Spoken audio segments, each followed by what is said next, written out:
Svayam Pumsam para-dharma yato Bhakti Adhokṣaja Ahaitukī Apratihatā ātmā suprasīdati.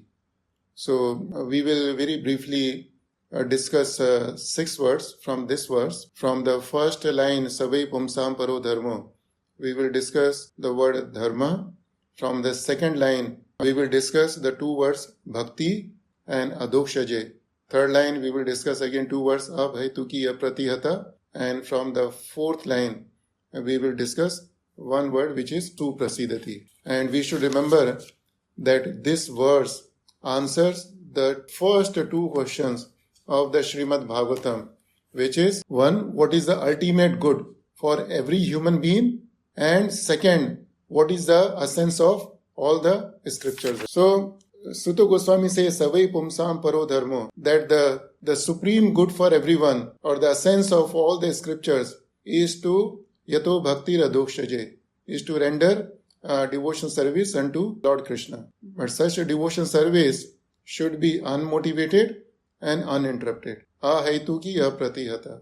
And if we do so, ātmā suprasīdati, then our soul will be completely satisfied. So now from the first line, let's look at the meaning of the word dharma. What is the meaning? So here we should understand that dharma or religion does not mean when we say Hindu, Muslim or Sikh, etc. It's not something related to the rituals. It's not something related to the sentiments, emotions, etc. Dharma means something which we cannot separate from one's existence. For example, what is the dharma of a fire? Dharma of the fire is to provide heat. If the fire doesn't provide heat, then it's not a fire. We can understand that we cannot separate heat from the fire. If the heat is separated from the fire, then it's no more fire. What is the dharma of water? Dharma of water is to provide liquidity. If the liquidity is not there, then the substance cannot be called water. So similarly, we have to see what is that one thing which is common with every human being, which is integral to every human being, without which any human being cannot survive. Any devotee has got any thoughts or comments? What is that one thing without which we cannot survive? The one thing which is common with every human being, intrinsic to a human being, is the service. That's our eternal nature. If we look at the few examples, we can understand that everyone is serving someone else. Look at in the family, the parents, they take care of the kids, give them the education, food and so many other things. And in return, the kids, they serve the parents by respecting them, by obeying them. Look at the examples of the office.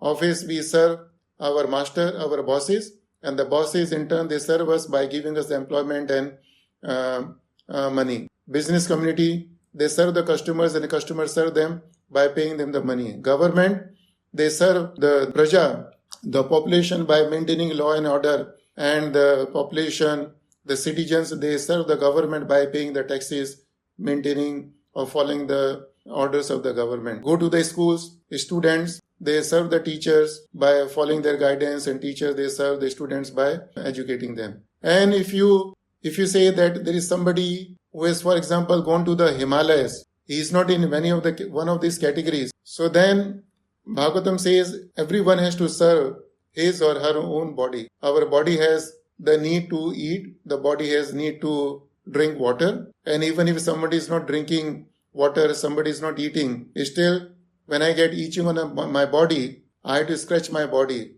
So that's a service to my body. So what we see that in this world, every human being serves someone else. There is no human being who is not serving someone else. Or if there is someone who is not serving others, that means he must be serving his or her own body. But what happens? While we are busy in serving everyone around us, we forget to serve our Supreme Father, who is the Lord Himself.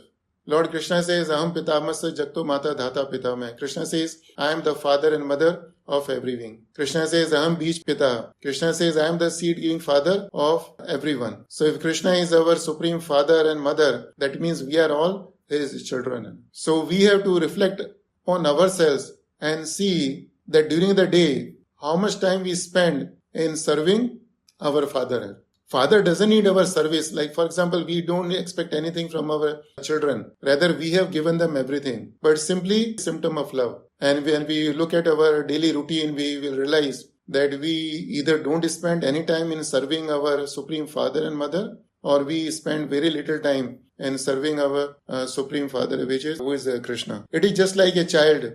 Imagine you grow up your son and he gets a very good education, he gets a very good job, gets married, have a nice bank balance, the life is fully settled. But then he gets busy serving his family, serving his office boss, serving his friends and all, and he doesn't have any time for his parents. So he doesn't have any time to serve his parents. That's not the good thing from the child perspective. While the child is busy in serving so many people, child must find out some time to serve his parents. So that's what the Bhagavatam says, that Savai Pumsam para-dharma. What is our supreme religion? And I explained to you what is the meaning of religion. Religion means service. And the next word is Bhakti. Bhakti, commonly people, they translate Bhakti as a devotion. But Prabhupada says Bhakti is a devotion, but we should understand it's not simply emotions, it's not simply a ritual, it's not a sentiment. Bhakti means action.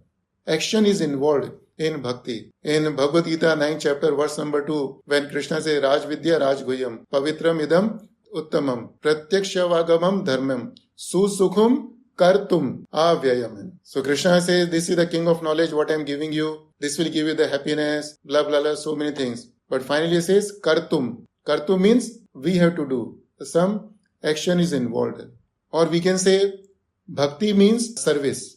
And service with love. Bhakti is a symptom of love. And love is exhibited through service. If I say I love my kid, then how would you know that I love my kid? When you see that I am busy in serving my kid, meeting with all his needs, without any self-interest, then you will understand, okay, yes, I love my kid because I am serving my kid. So whenever, this is a small example, and we can reflect on even other examples, that if I say that I love someone, that means I will be doing something for that person who I love. So service is, again Prabhupada says, service is not simply thinking about Krishna. Before we can think about Krishna, we have to serve Krishna by hearing about him and by chanting his glories. So that's why in our scriptures, before remembrance, the two things will always come, which is Shravanam, Kirtanam. So the second word, Bhakti. Bhakti means the action. It means service. Service with love. And the third word is Adhokṣaja. Now we have to serve. Our supreme occupation is to serve. But we are going to serve whom? The Bhagavatam says Adhokṣaja. Lord Krishna has got innumerable names, and one of those names is Adhokṣaja. Adha means beyond, Aksha means eyes. It means Krishna is beyond our eyes. Prabhupada said Krishna is beyond our senses. We cannot understand Krishna through our material senses. And why can't we do so? Because our material senses are imperfect. I can't see what's happening behind me. I can't hear the sound of the pin when it drops on the floor. I can't taste potassium cyanide. I cannot touch the electricity. So my every sense has got a limited capacity to perform the activities, and it's imperfect also. And who is Krishna? Om Purnamada Purnamidam Purnat Purnameva Vashishyate. Krishna is completely perfect. So the imperfect senses cannot understand someone who is completely perfect. We can't look at even the sun, which is just an eye of Krishna. At around the noon time, if you want to look at the sun, which is millions and millions of miles away, still we can't look at it. So imagine, how can we understand Krishna through our material senses? Bhagavatam has given us so many examples where people try to understand Krishna through their material senses, material intelligence. They fail to understand. We have the example of Duryodhana. He thought Krishna is simply an ordinary being, and he tried to capture Krishna when Krishna went to his palace as a peace messenger before the start of Kurukshetra battle. We have the example of Kamsa. He made a plan to kill Krishna, or the eighth son of Devaki without realizing that Krishna himself is Supreme Personality of Godhead. Ravana, he stole Sita Mata thinking that these two boys they are just ordinary princes. Similarly, we have the example of Shishupala. Shishupala, he insulted Krishna 100 times and Krishna tolerated. And the best example we can get from the scriptures is Brahmaji, the first living entity in this world. He himself got bewildered when he saw Krishna playing with the cowherd boys, when he saw Krishna eating food from their plate. So he himself got bewildered. Okay, is this my Lord? Is it the same Lord who I have been worshipping, who I have been meditating, who I have been serving? Then to test Krishna, he stole the cowherd boys and the cows. In the Srimad Bhagavatam, first canto, first verse, third line, we have been given the warning. Shukdev Goswami says, Muhyanti yat Surya. When we approach Krishna to serve him, we should remember that even the great personalities get bewildered when it comes to understanding Krishna. Muhyanti means bewildered. Yat Surya. Surya means great saints, sages, demigods. Nobody can understand Krishna. Brahmaji performed 1,000 years of austerity, meditated upon Krishna. But he could understand only one thing, that I cannot understand Krishna. So that's the meaning of Adhokṣaja. We should remember that Krishna is beyond our sense perception. If we want to understand Krishna, we can understand Krishna only through Guru, Sadhu, Shastra. And by Krishna's mercy, if he chooses to reveal himself to us. So the fourth word is Ahaitukī. So Bhagavatam says, our supreme business is to render service unto Krishna. But there are two conditions while we render the service. The one, it should be Ahaitukī, without any motivation. Second, it should be without any interruption. Ahaitukī means without any motivation. It means we shouldn't have any motive when we approach Krishna to serve him. A son should be serving his parents without expecting anything from the parents. That's a sign of pure love. Our Rupa Goswami has said, Anya abhilashita shunyam. Our Sanatana Goswami, when he describes Uttam Bhakti, what is the first class Bhakti? The very first thing, Anya abhilashita shunyam. Anya means other, abhilasha means desires. Shunya means we should have zero desires when we approach Krishna. And if we have any desire to get fulfilled while we approach Krishna, while serving Krishna, then that bhakti will not last for a very long time. And we have so many examples of so many people who approach Krishna to get their desires fulfilled. So their desires get fulfilled, so their enthusiasm, devotion slackens, comes down, or if the desires don't get fulfilled, then they stop serving Krishna. And we have the examples in scriptures, the devotees who served Krishna with motivation. Gajendra, initially he served Krishna with motivation. But by Krishna's mercy, he turned out to be a devotee. Right? Krishna liberated him. Dhruv Maharaj, initially there was a motivation to serve Krishna. But when he had a darshan of Krishna, the motivation was lost. We have the examples of so many demigods.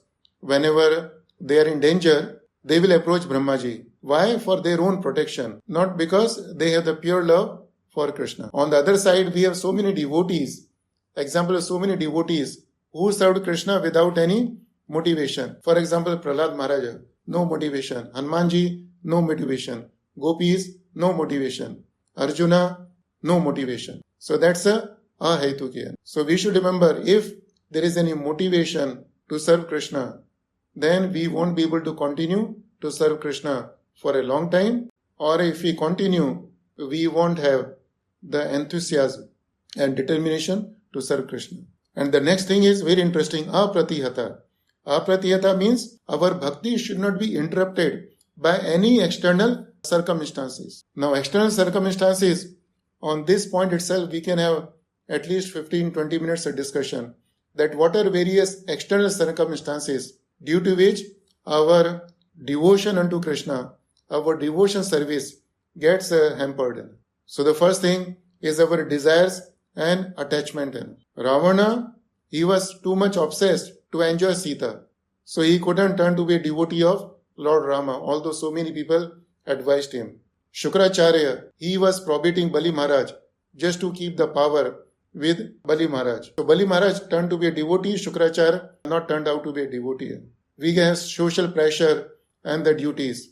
Like Karna wanted to express his loyalty to Duryodhana, so couldn't be a devotee. Bhishma wanted to remain loyal to the Kauravas, so inside the devotion was there, but he has to tolerate so many injustices. He couldn't speak openly. Indra, he had a fear of losing his position, and then he offended Krishna. We have the examples of the devotees like who had excessive engagement in rituals. Right? For example, Prachetas. So initially they were not the pure devotees. Later on they turned out to be the pure devotees. Fear, insecurity like a Hiranyakashipu. So due to that also, the devotees cannot perform the devotion service.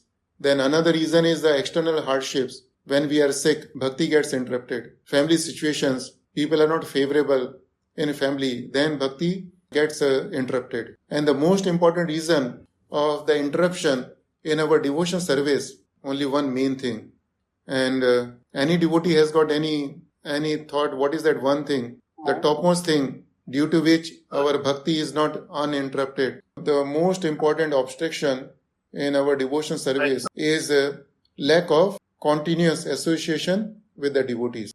We should remember, as soon as we stop associating with the devotees in person and devotee Bhagavatam, we won't be able to continue with our devotions journey for a very long time. Or if we feel that we are able to continue, then I can guarantee you there you are missing a lot of rasa which we can get while performing devotion service along with the devotees. And it's not with us. It's even in case of Lord Krishna. The Lord Krishna appears in this material world. Why? Just to enjoy his pastimes with his pure devotees. So even Krishna also enjoys associating with his devotees. So we can imagine how much important it is for us to associate with the devotees. And the last couple of points, very briefly, suprasīdati. So savai pumsam para-dharma, the supreme religion is what? Bhakti Adhokṣaja, to serve Krishna. And service should be unmotivated and uninterrupted. And the last line, Sutta Goswami gives us a result of serving Krishna. He said, Ya ātmā suprasīdati. If we render uninterrupted, unmotivated devotion service unto Krishna, we should remember service unto Krishna, not to anyone else. Then only, Ya ātmā, our soul will be suprasīdati, completely satisfied. Imagine there is a fish. You give a very luxurious food to fish in a golden plate. You decorate the fish with lot of jewelry. You keep the fish in a pond which is made of diamond, but there is no water in it. You take the fish out of the water. Do you think fish will be happy? No. Fish will start suffering as soon as the fish is out of the water. So that is our condition also. We have been suffering in the past. We are suffering now. And we will continue to suffer in the future if we don't follow the instructions of Srimad Bhagavatam, which is to serve Krishna. And one more thing we should remember, that if I give you the example of water, what is the dharma of water? To provide liquidity. If the water changes its form, means water turns into the ice or water turns into the vapors. So the liquidity is not there, and the nature of water has changed. So similarly in our case, if we don't serve Krishna, then what will happen? Our nature will change. Or as it is, we can say our nature has changed. See, what is the nature of Krishna? The nature of Krishna is Sat Chit Ananda. He is eternal, he is full of knowledge, and he is full of bliss. And we are part and parcel of Krishna. So we should also have the same qualities, right? Not in the same quantity. Like you take a drop from the ocean. Ocean is salty, the drop from the ocean will also be salty. So we are part and parcel of Krishna. We should be full of bliss. But are we full of bliss? We have to reflect on this point. Are we full of bliss? Have we experienced the bliss for a long time in the past? Do you think tomorrow we'll be full of bliss? No, because we are greatly missing Krishna in our life. So that's the meaning of suprasīdati. If at all we feel that even after performing years and years of devotion service, serving Krishna, our soul is not satisfied, that means we should go back to the Bhagavatam, this particular verse, and look at only these two things. Have we been serving Krishna without any motivation? And did we continue to serve Krishna even in adverse situations? Has our bhakti been service unto Krishna, been uninterrupted? And you will realize that one of the two things or both the things are missing. So anyway, in conclusion, I would like to say that having heard that our supreme duty is to serve Krishna, we should try to give more and more space to Krishna in our life. Bhagavatam doesn't say that we should neglect our varnashrama dharma. Bhagavatam doesn't say we should neglect our duties. Bhagavatam says we should add Krishna to our life. We should follow the instructions of Krishna while we perform our duties. We should make Krishna the center of our life. The students, they will understand better. When we draw a circle, we use the compass, and compass has to be in the center. And if we hold the compass firmly in the center, then the circle will be very nice circle.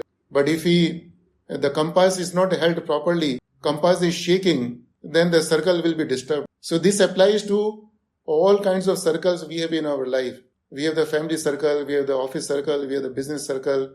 All these circles are there. All those circles, Krishna should be in the center. Krishna is the root of everything. Bhagavata says, Yatha Tauror Mula Nishechena. Krishna is the root of everything. If we water the root, then the branches, twigs, leaves, fruits, etc., that all will be taken care automatically or with little efforts. So in conclusion, what we did today, there was an overview of the second chapter of Srimad Bhagavatam, first canto. Following that, we recited 1.2.6 and then we had a discussion on that verse. We discussed 6 things. Savai pumsam para-dharma. We discussed dharma. Then we discussed bhakti. Then we discussed Adhokṣaja. We discussed Ahaitukī. Then Apratihatā. And finally we discussed suprasīdati. So with these words, I would like to give viram from my side. If any devotee has got any 1 or 2 questions, comments, they are welcome. Krishna Prabhu, which are those 6 questions out of those 6? First 3 questions by Sages Prabhu. Oh, yeah, Prabhu. The first question, what is the highest good for every human being? Second question, what is the sense of all the scriptures? So the particular verse, what we discussed today, gives the answer to the 2 questions. That what is the ultimate good for every human being and what is the sense of all the scriptures. And the third question, what was the purpose of Krishna's appearance in this world? The fourth question, the Shaunak Rishi wanted to know about Krishna's various adventurous pastimes or Purusha avatars. The fifth question, they wanted to know about Krishna's various pastimes or Leela avatars. And the sixth questions, where the religion has gone and taken the shelter in the absence of Krishna. Hare Krishna Prabhu, Dandavat Pranam. Hare Krishna Prabhu, Dandavat Pranam. Very nice explanation. The way you explained is really very easy to understand and simple, but yet very, very effective. Thank you so much for your lecture. Just one small question I have regarding we are not able to follow this. You said that then if we ponder upon, you said that there's Apratihatā and Ahaitukī. Either of this or both of them might be missing. So that point, I really liked it. Thank you so much, Prabhu. Yes. Thank you, Prabhu. So whatever external circumstances are there, we shouldn't stop serving Krishna. Hare Krishna. Prabhuji, what you told about the suprasīdati? Suprasīdati means, su means completely, prasīdati means satisfies. That if we serve Krishna without any motivation, without any interruption, means without being affected by external circumstances, then our soul will be completely satisfied. Prabhuji, Hare Krishna. Hare Krishna. Prabhuji, I would like to add a point here, which is a takeaway for me today, is Apratihatā, where you said our bhakti should not be interrupted upon any external circumstances, and where you give an example which is the most important is lack of continuous association with the devotees. And you explain even Krishna enjoys association with devotees. This is the most takeaway for me today. Yes. Thank you so much, Mataji. It's a very wonderful takeaway. Anyway, one point I would like to mention that in 1.2.22, it is mentioned that our great saints and sages, they have performed the devotion service with great delight. And it says that the devotion service is enlivening. It enlivens us. And what is the simple symptom of being enlivened? The symptom is that we are eager to speak. So we have about, I don't know how much, 45, 50 devotees online. So everyone should be eager to speak, to share the things what they have noted. And as I said, Pipat Bhagavatam means it's a hearing, Tat Shravan, then Supatan. Supatan means speaking. But thank you so much, everybody. Appreciate your time and attention. Vancha kalpatrubhyase kripa sindhu bhyevache patitanam pavnebhyo vaishnavebhyo namo namah. So Krishna willing, we will meet again tomorrow. Hare Krishna.